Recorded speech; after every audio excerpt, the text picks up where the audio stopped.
بسم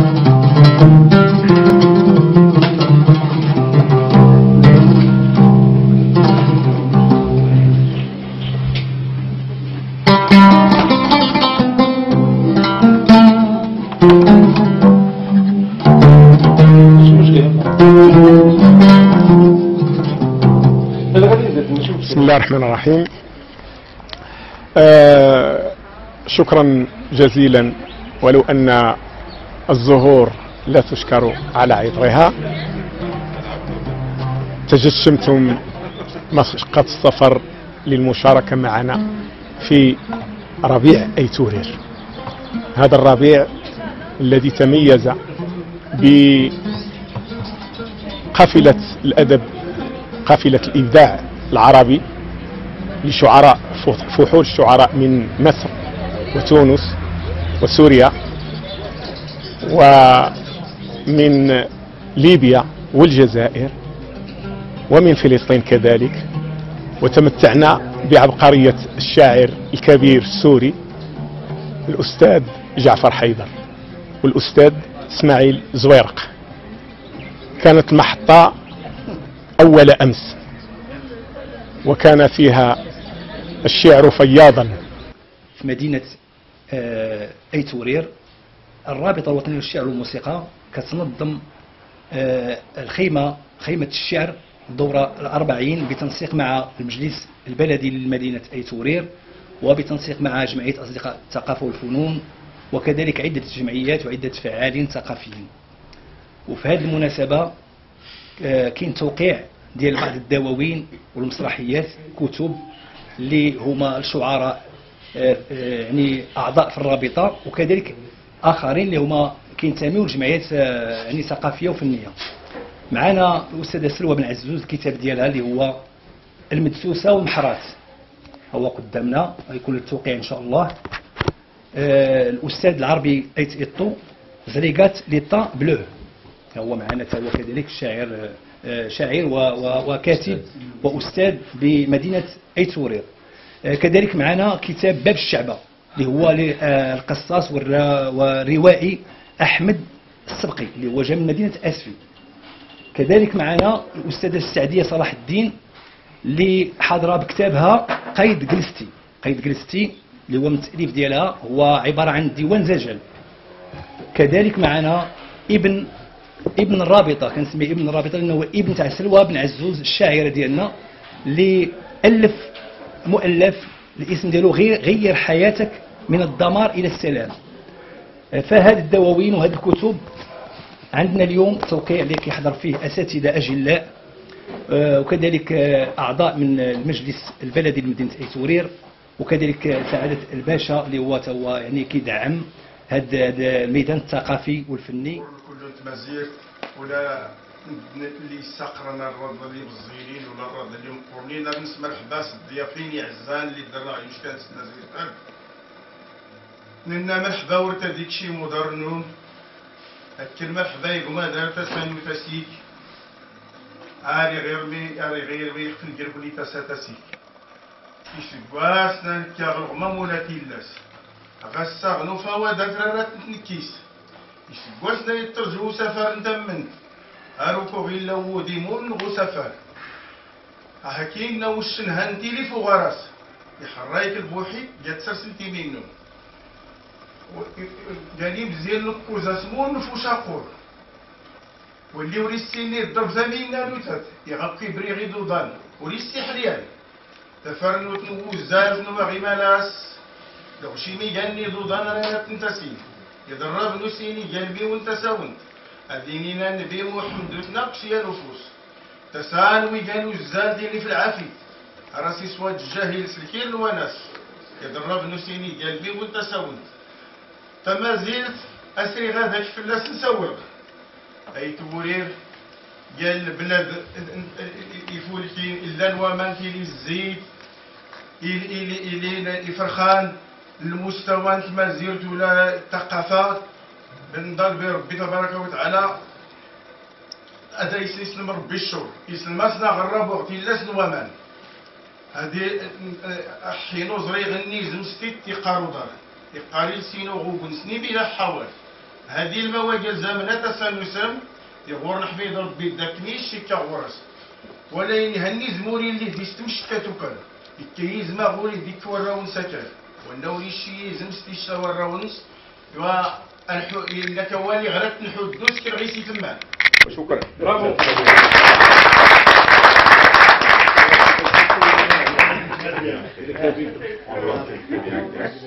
من الكتاب من الكاتبات اللي كيكتبوا دي سيناريو، وكتبت كذلك اغاني مغربيه اللي يعني الاذاعه والتلفزه يعني كتكون دائما من الاغاني ديالها باش كتكون ذاك القيمه الفني. فيعني هذا مفخره لمدينه ايتورير ومفخره لمدينه مراكش ومفخره للمغرب كامل باش يكون عندنا كاتبه، لان كنفتقدوا الكاتبات. عندنا كتاب احمد طيب العلاج، الاستاذ فتح الله المغاري، ولكن دابا كنشوفوا حتى الكاتبات اللي حنا كنتمنوا انه يكونوا في هذا الميدان اللي كيعطيو فيه اكثر. فسلوى العزوز غنيه عن التعريف.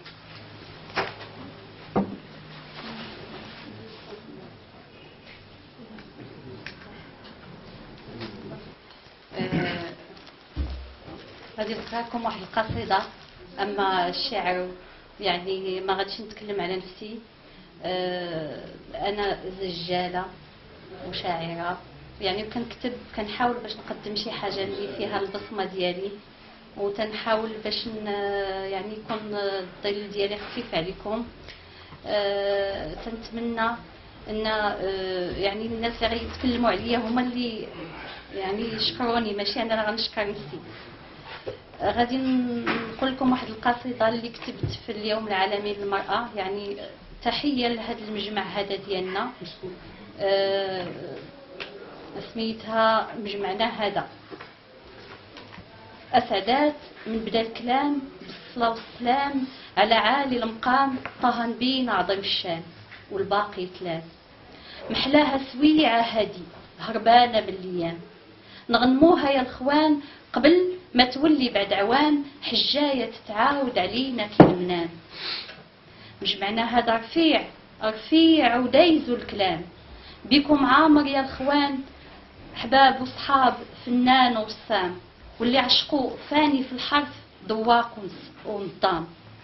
كي سنرضى تدور علينا احلام المدام، من شاي منعنع في صواني مقيومه بشان ومرشان، وحلاوي مشكله تحلي مجمعنا ويلوم الليلان. مجمعنا هذا محرم على دوك اللوام اللي ضحكتهم صفرة في وجهنا وفي ظهرنا يسيبوا السهام. جرحونا كتير وجرحهم ما فادوش التلمان. شحال ما عليناهم الفوق وشحال ما وطاو فينا، دارونا بليغة تحت قدام، لكن ما كاين باس. حنا بطبعنا مسالمين نجنحوا للسلام، بجهد الله منصورين زايدين القدام، وجبهتنا مرفوعة للفوق بكرامة كي العلام. مجمعنا هذا حارسينو ملايكة الرحمن وحايطينو بحزان. إوا سيادنا بالورد والزهر والسوسان نجددوا الرسام ونقولوا مرحبا للحاضرين، والصلاة والسلام على طه نبينا عظيم الشان، هو مبدو الكلام وهو اخر الكلام. السلام عليكم.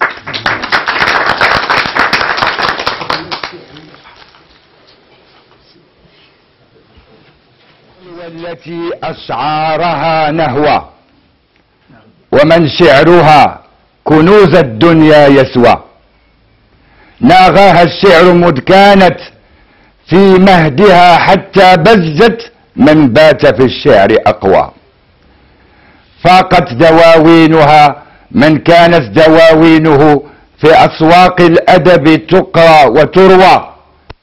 تشد الرحال لربع هي فيه ساكنة، كما أن الأمصار لأجلها تطوى. في حفظ الله هي من عين حاسدة، حتى نزدرد شعرها كازدرادنا الحلوى.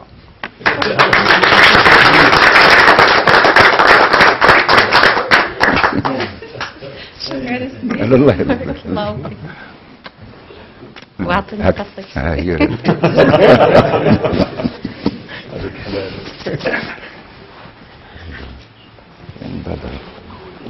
تفضل لك الدوزاد.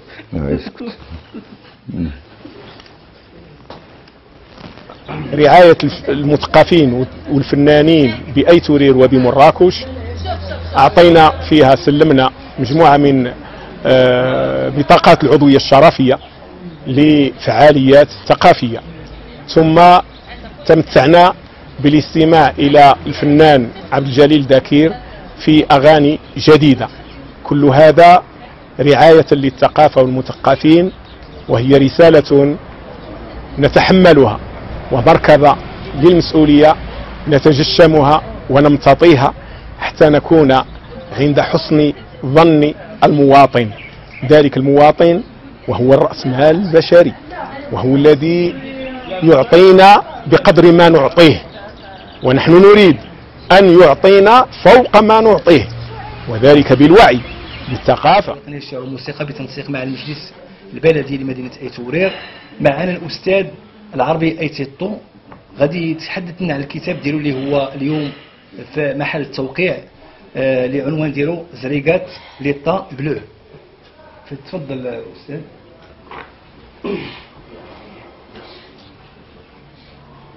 اولا كنشكر الرابطه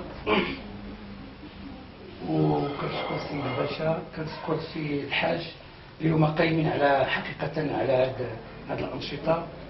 كنشكر الاخوان الاساتذه اللي اتاحوا لي هذه الفرصه لكي اتكلم باللغه العربيه على مخطوط باللغه الفرنسيه، هي حقيقه عباره على هامش. وانا كتبت مجموعه من القصائد في هذا الكتيب الثاني حول أيتورير، هي مسجله بأيتورير، ولاحظوا بان طبيعه أيتورير لا حقيقه تشبه الى حد ما طبيعه راشديه اللي هي عباره عن الوزيز.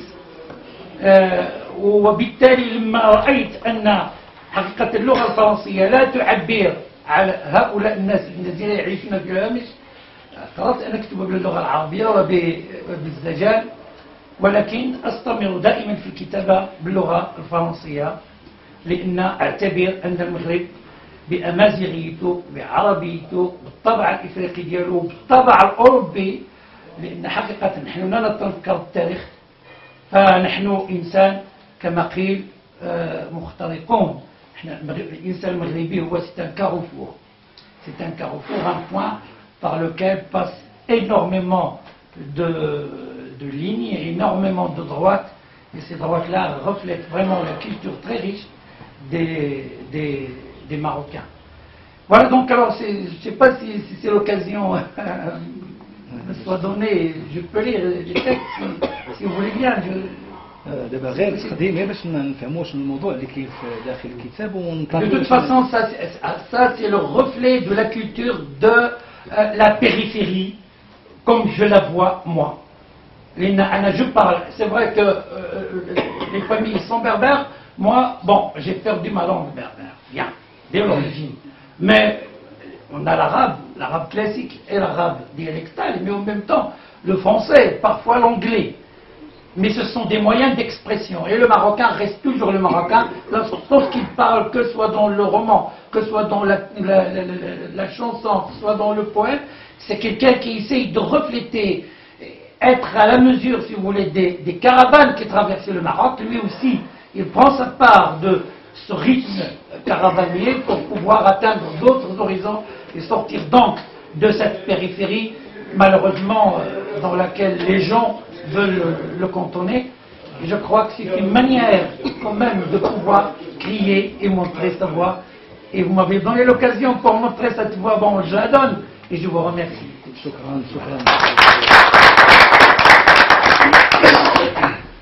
غادي ننتقلوا للاستاذ عبد الجليل داكير اللي هو استاذ مقتدر ورئيس جمعيه نبرات بمدينه سطات، واللي هو عنده عده اعمال، ومن الاعمال الفنيه اللي كنرحبوا بها وكنحبوها جميع، وهو عنده عمل ما بينه وبين الاستاذه سلوى بن عزوز، قطعه جميله كنتمنى ان نترككم وتركوا الجميع. بسم الله سي عبد الجليل، مرحبا. يعني ليس باليسير.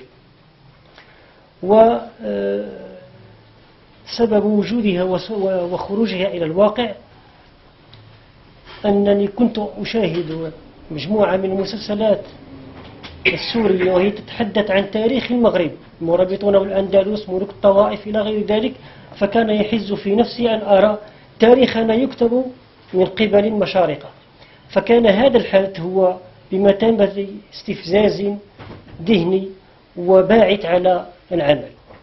فاخترت هذه الفترة نظرا لأنها فترة مجهولة في تاريخ المدينة، تاريخ الاحتلال البرتغالي لمدينة أسف، ثم أن الفظائع والجرائم التي ارتكبها البرتغاليون داخل المدينة وما تم يعني تصديره بين قوسين من طاقات بشرية ومن بشر إلى الجزر ماديرا وإلى البرتغال، يعني الشيء الكثير.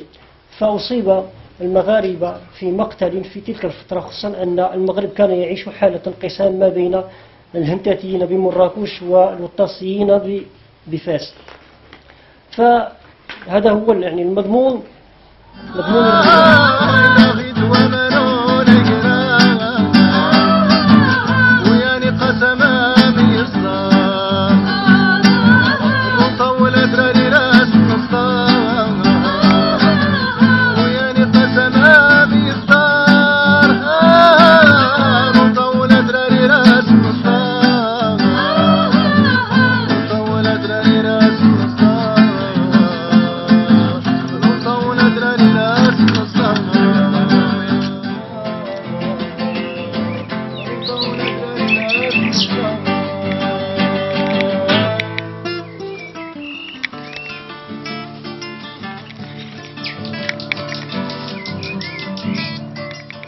Bien voilà, c'est Mohamed, on va parler aujourd'hui de vraiment la poésie et la nécessité de la poésie dans la vie.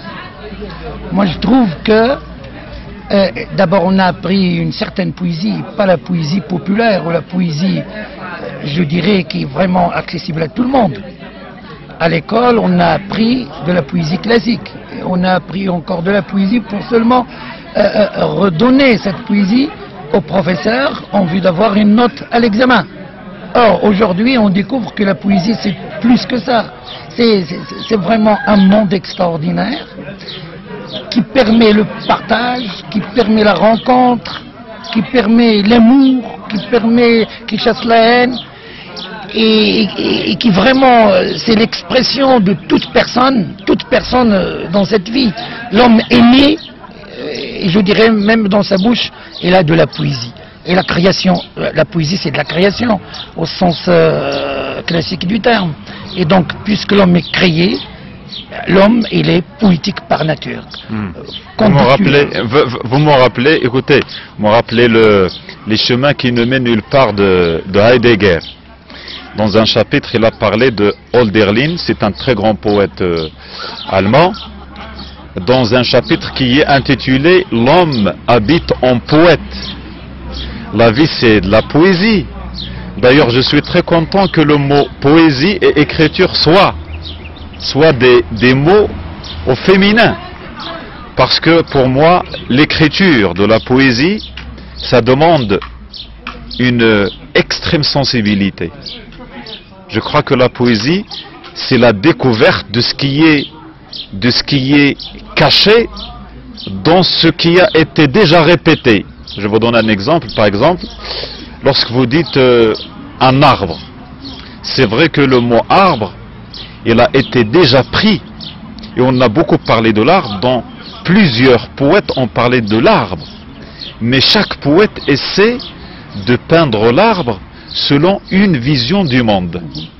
Donc, c'est comme un petit peu les propos de Deleuze quand il dit que c'est une répétition qui veut dire la différence. D'accord.